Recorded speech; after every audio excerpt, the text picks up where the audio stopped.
Hello my guy, yeah, this is Kevin Technician.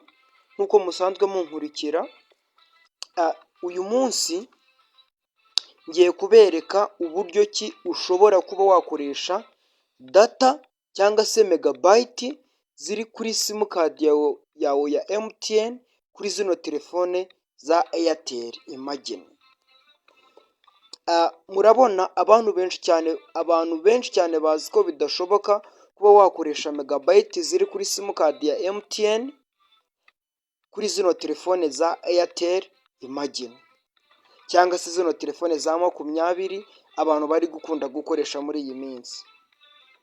So guys, rero ndagushishikariza kureba video yose utageze akantu na gato usimbuka, kuko step ngiye kukwereka ni ingenzi, iragufasha kuba wakoresha megabyte zawe za MTN kandi ugakoresha kuri ino telefone ya Airtel Imagine. So bikorwa bite rero? Katujyana step by step mbereka ukuntu ibintu bikorwa. Urazamuka ukajya kuri setting ya telefone yawe, ugakandaho, ukagumizaho, ukanda kuri app info, ugakandaho, ugahita uza ugakanda kuri storage and cache, ukahakanda. Wamara kuhakanda ugahita uza ugakanda hano hantu handitse ngo clean cache, ugahakanda. Wamara kuhakanda ugahita uza ukajya hano handitse ngo clean storage, ahangaha ngira ngo murahareba, ukahakanda. Wamara kuhakanda ugahita ukanda kuri OK. Wamara gukanda kuri OK, ukaza ugasubira muri setting. Wamara kugera kuri setting ya telefone yawe, ugahita ureba hano hantu handitse ngo apps, ugahita uhakanda. Wamara kuhakanda ugahita ukanda hano handitse ngo see all, ahangaha ugahita uhakanda. Wamara kuhakanda ukazamura witonze,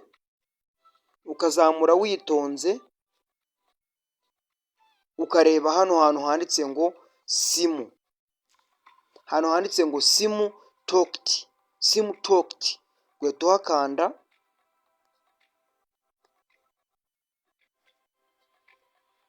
Wamara kuhakanda ugahita uza ukajya kuri storage and cache, ukahakanda.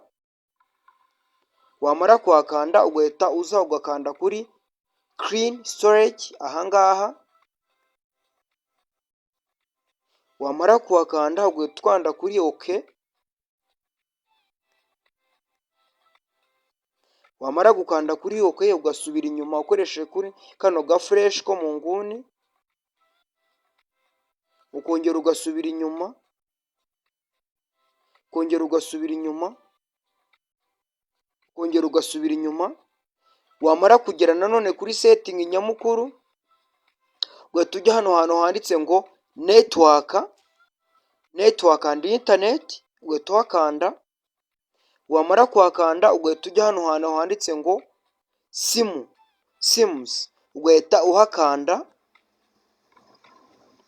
Wamara kuhakanda, twe turashaka gukoresha data ziri kuri MTN. Ahambere barakubwira ko ari Airtel, ari naho iri active. Aha kabiri urabona ko ari MTN, aha kabiri nkuko mubona ko ari MTN. Ugahita uza ukajya hano hari accessibility point name. Wamara kuhakanda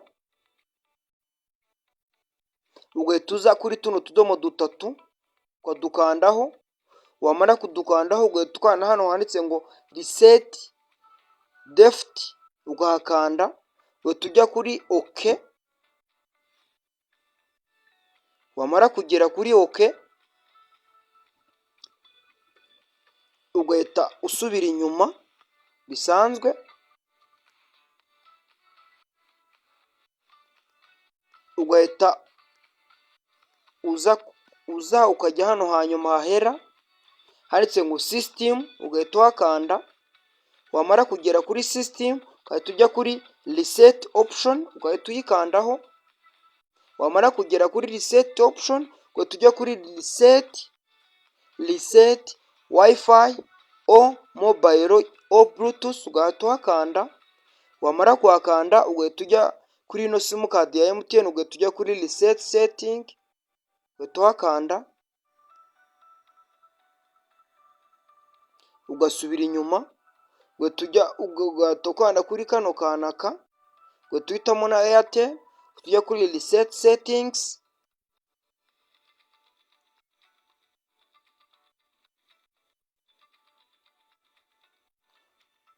ugahita wongera ugasubira inyuma,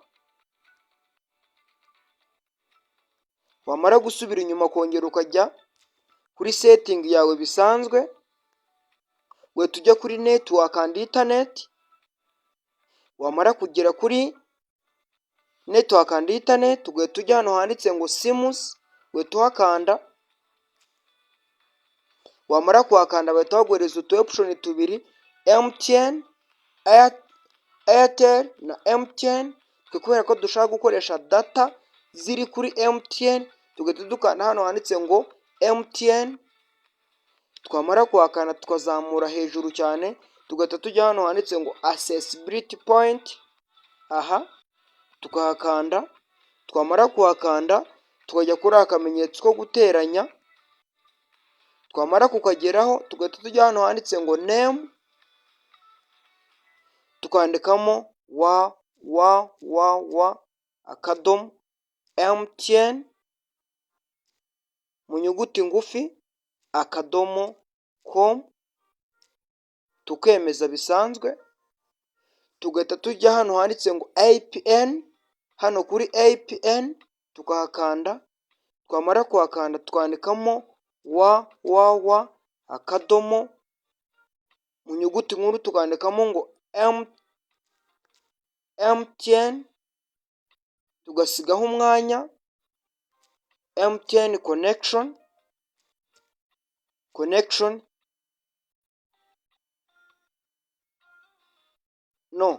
hano duhita twandikamo MTN connection byonyine tukemeza, twamara kwemeza tugahita tujya hano handitse ngo proxy, kuri proxy dushyiramo 1 2 3 4 tukemeza, tugahita tujya hano handitse port tukadushyiramo 0 tukemeza, twamara kwemeza tugahita tujya hano mu nguni, hano hari utudomo dutatu tukemeza, twamara kwemeza tugahita tugahita duselectinga yino ya www.mtn.com akaba ariho twemeza, twamara kwemeza tugasubira inyuma bisanzwe, twamara gusubira inyuma bisanzwe tugahita tuza kuri ino option iyi mureba ngo mobile data, tugahita tuhafungura. Ubona ko tukihafungura baratubwira ngo use MTN for mobile data, ngo koresha MTN, koresha mega ziri kuri MTN. Hasi bagahita batubwira ngo you are using Airtel for mobile data.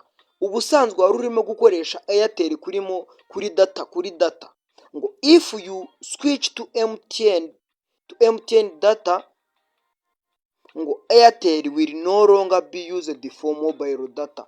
Nuramuka ukanze kuri use MTN ngo data ziri kuri Airtel ntago ziri bube zigikora, haraba hagiye gukora data ziri kuri MTN yawe. Ubwo twebwe tugiye gukanda kuri use MTN. Mbona ko tukihakanda direct data zihita zimukira kuri MTN ugatangira gukoresha megabyte zawe zo kuri MTN. So guys, rero urakurikiza procedures, nibikunda umbwire muri comment, nibinanga unsabire ubufasha muri comment kandi unandika umbwira ikindi kintu nakwigisha cy'ubwenge. So guys, rero thank you for watching my video. You remember to subscribe, share and comment.